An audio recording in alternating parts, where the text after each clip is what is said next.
this is one of those videos where you just don't even have an intro. You don't even know how to start it. But let's begin.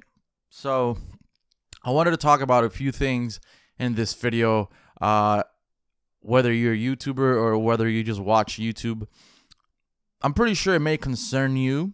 It may not, but I'm pretty sure that a good majority of you guys will be concerned or at least want to know about what's going on and what others are thinking and what YouTubers primarily are thinking about this whole situation going on YouTube.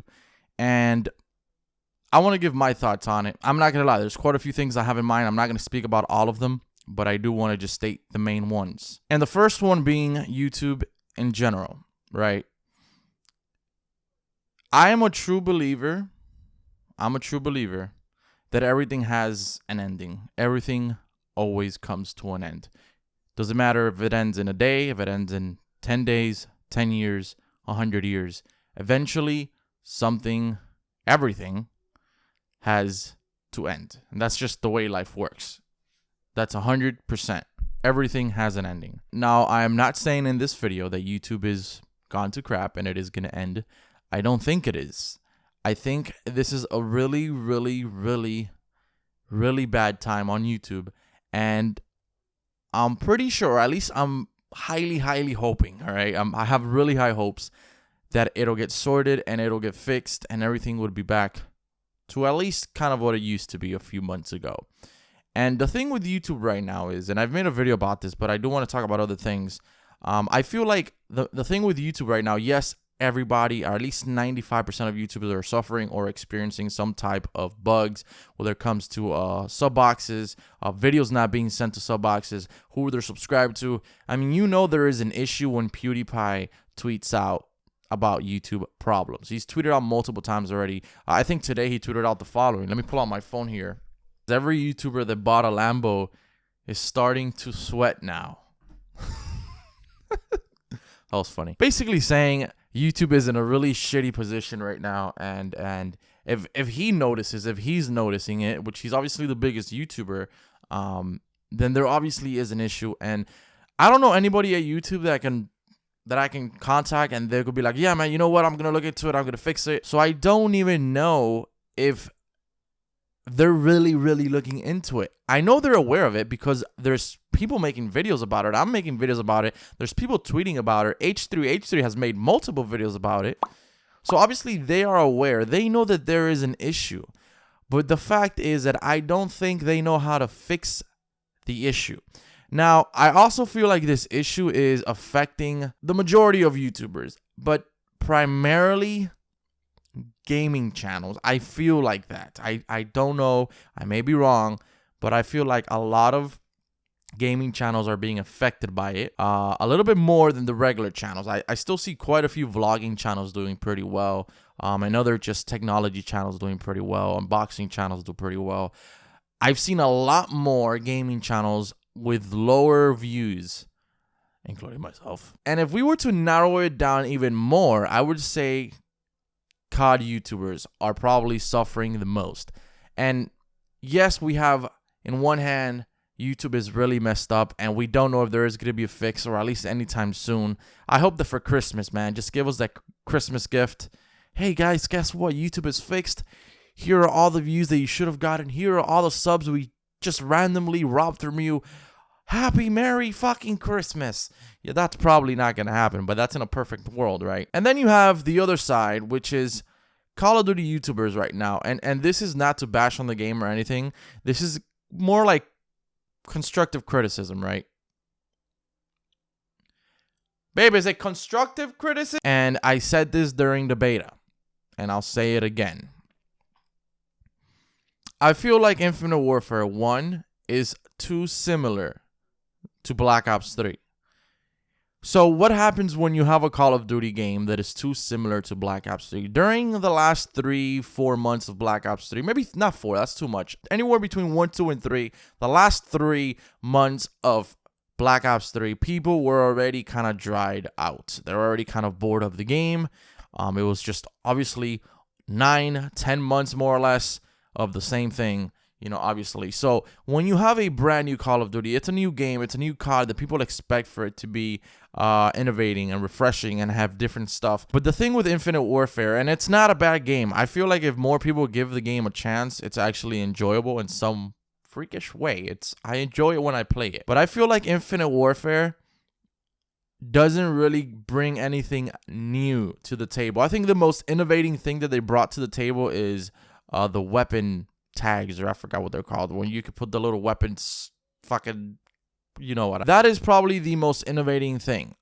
Rigs are the same thing as Specialist, just a little bit less customizable. The multiplayer feels very, very identical. And then you have the issue of having 2 Call of Duties at once. Was it a good idea? Yes and no. And I'll explain why I think yes and no. It was a good idea because, yes, it was going to get more people to reserve the game. Business-wise, it's a great, great choice for them, for Activision, etc., etc. Old school fans, fans that enjoy boots on the ground, and fans that were really big fans of Call of Duty 4 obviously enjoy it. They really, really are glad about it, and they're happy. It made them happy. But what is the bad part? So many good, so many good. What is the bad part? Well, here it is. It's pretty simple. If you have a new Call of Duty, right, that is launching on November, and then you give an old Call of Duty that launches the same exact day, you're basically taking away from the Infinite Warfare. You're taking away from the new Call of Duty, and this affects people in many, many ways. It affects Infinity Ward, it affects Activision, and it affects sometimes maybe the players, and it definitely affects the YouTubers. Simply because you're giving 2 choices: Infinite Warfare or Modern Warfare. Modern Warfare probably has more players than Infinite Warfare. I couldn't tell you a for sure answer, but I'm pretty sure it probably does. So it affects players, YouTubers, the company in what way? People are really not playing that much Infinite Warfare because there is Modern Warfare Remastered, or people are not playing that much Modern Warfare Remastered because there is Infinite Warfare. So each game is kind of taking a piece from the pie of the other game, in other words. So I feel like the way they should have done it, or at least the way they should do it next, because I really do have a really, really big feeling that they will remaster a new Call of Duty, whether it's Modern Warfare 2, Black Ops 1, I don't know what they're going to do. But what I think they should be doing, or they should have done, or hopefully they do, yes, give an old, classic, remodeled, remade Call of Duty as a pre-order bonus, if they want to do that, or probably just a separate thing. But simply have the remastered Call of Duty that they're going to remaster, again, whether it's MW2, Black Ops 1, Black Ops 2, World at War, whatever it is, make them launch the remastered Call of Duty before the new Call of Duty. I would say anywhere between a month to 2 months, no more. Maybe 3, I don't know, depending on the numbers. Launch it before the new Call of Duty comes out, because if you launch 2 new games, essentially the remastered is still a new game. If you launch them, it's going to screw you in the ass if you launch them at the same time.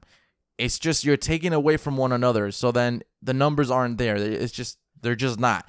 That's the way that I look at it, because sometimes I'm like, I get caught in the middle of the crossroads. I'm like, damn, I want to play Infinite Warfare, but damn, I haven't played Modern Warfare. I really do think that's a really big issue that happened with this year around with Call of Duty. They didn't plan it out correctly. I don't think so. I always said it. Now, on top of all of this, you have Infinite Warfare that brought a beta, and I said it during the beta. Why do they keep increasing? I think they increased the level cap only once, though. But why do they keep giving us all the weapons? Why are they showing us how all the weapons look? Why are they showing us how the camos look? In the beta, you could see every single camo. Every single camo. Except Black Sky and Solar, or whatever it is.